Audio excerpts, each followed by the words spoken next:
सीख जो जीवन बदल दे। एक राजा था जिसका नाम राम था। उसके जीवन में सब सुख थे। राज का कामकाज भी ऐशो आराम से चल रहे था। राजा के नैतिक गुणों के कारण प्रजा भी बहुत प्रसन्न थी और जिस राज में प्रजा खुश रहती है वहाँ की आर्थिक व्यवस्था भी दुरुस्त होती है। इस कारण हर क्षेत्र में राज का प्रवाह अच्छा था।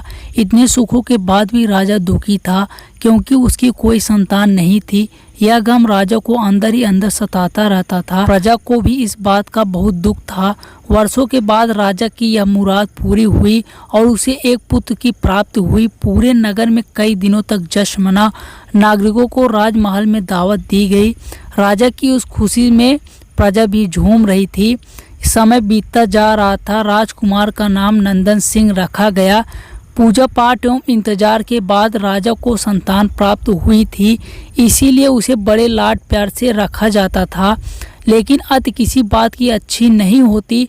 अधिक लाड ने नंद को बहुत बिगाड़ दिया था। बचपन में तो नंद की सभी बातें दिल को लुभाती थी, पर बड़े होते यही बातें बदतमीजी लगने लगती है। नंद बहुत ज़्यादा जिद्दी हो गया था। उसके मन में अहंकार आ गया था। वो चाहता था कि प्रजा सदैव उसकी जय जयकार करे, उसकी प्रशंसा करे। उसकी बात न सुनने पर वह कोलाहल मचा देता था। बेचारे सैनिकों को तो वह पैरों की जूती ही समझता था। आए दिन उसका प्रकोप प्रजा पर उतरने लगा था। वो खुद को भगवान के समान पूजता देखना चाहता था।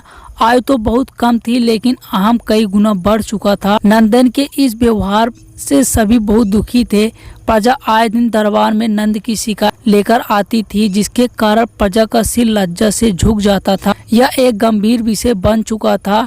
एक दिन राजा ने सभी खास दरबारियों एवं मंत्रियों की सभी बुलवाई और उनसे अपने दिल की बात कही कि वे राजकुमार के इस व्यवहार से अत्यंत दुखी हैं।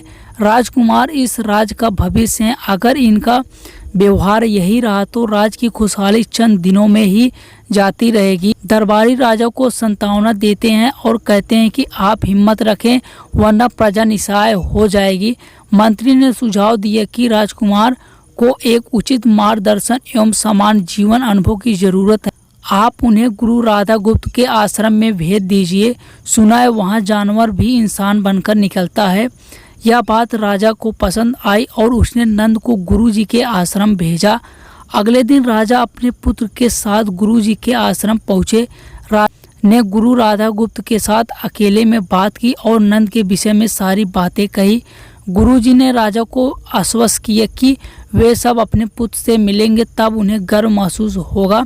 गुरुजी के ऐसे शब्द सुनकर राजा को शांति महसूस हुई और वे सहर्ष अपने पुत्र को आश्रम में छोड़कर राजमहल लौट गए। अगले दिन सुबह गुरु के खास चेले द्वारा नंद को भिक्षा मांगकर खाने को कहा गया, जिसे सुनकर नंद ने साफ इनकार कर दिया।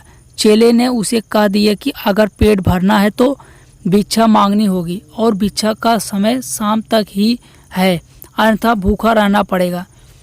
नंदन ने अपनी अकड़ से चेले की बात नहीं मानी और शाम होते होते उसे भूख लगने लगी, लेकिन उसे खाने को नहीं मिला। दूसरे दिन उसने भिक्षा मांगना शुरू किया। शुरुआत में उसके बोल के कारण उसे कोई भिक्षा नहीं देता था, लेकिन गुरुकुल में सभी के साथ बैठने पर उसे आधा पेट भोजन मिल जाता था। धीरे धीरे उसे मीठे बोल का महत्व समझ आने लगा और करीब 1 महीने बाद नंदन को भर पेट भोजन मिला, जिसके बाद उसके व्यवहार में बहुत से परिवर्तन आए। इसी तरह गुरुकुल में सभी नियमों ने राजकुमार में बहुत से परिवर्तन किए, जिसे राधा गुप्त जी भी समझ रहे थे। एक दिन राधा गुप्त जी ने नंदन को अपने साथ सुबह सवेरे शहर पर चलने कहा। गुरु जी ने नंद से कहा कि तुम बहुत बुद्धिमान हो, तुम में बहुत अधिक ऊर्जा है जिसका तुम्हें सही दिशा में उपयोग करना आना चाहिए। दोनों चलते चलते एक सुंदर बाग में पहुंच गए, जहां बहुत सुंदर सुंदर फूल थे जिनसे बाग महक रहा था। गुरुजी ने नंद को बाग में पूजा के लिए गुलाब के फूल तोड़ने कहा। नंदन झट से सुंदर सुंदर गुलाब तोड़ लाया और अपने गुरु के सामने रख दिया।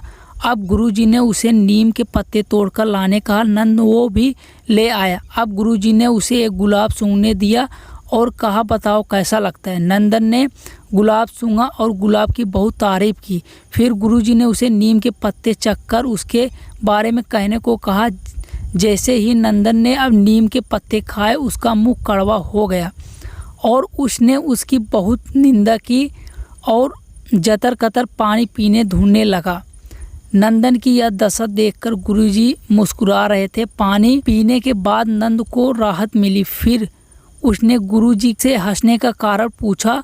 तब गुरुजी ने उससे कहा कि जब तुमने गुलाब का फूल सूंघा तो तुम्हें उसकी खुशबू बहुत अच्छी लगी और तुमने उसका तारीफ की, लेकिन जब तुमने नीम की पत्तियां खाई तो तुम्हें वो कड़वी लगी और तुमने उसे थूक दिया और इसकी निंदा भी की। गुरुजी ने नंदन को समझाया, जिस प्रकार तुम्हें जो अच्छा लगता है तुम उसकी तारीफ करते हो, उसी प्रकार प्रजा भी जिसमें गुण होते हैं उसकी प्रशंसा करती है।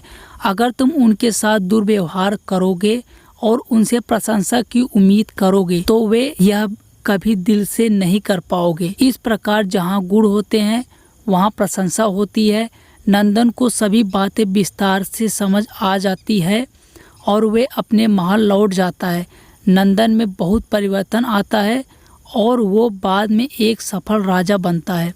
Thanks for watch my story.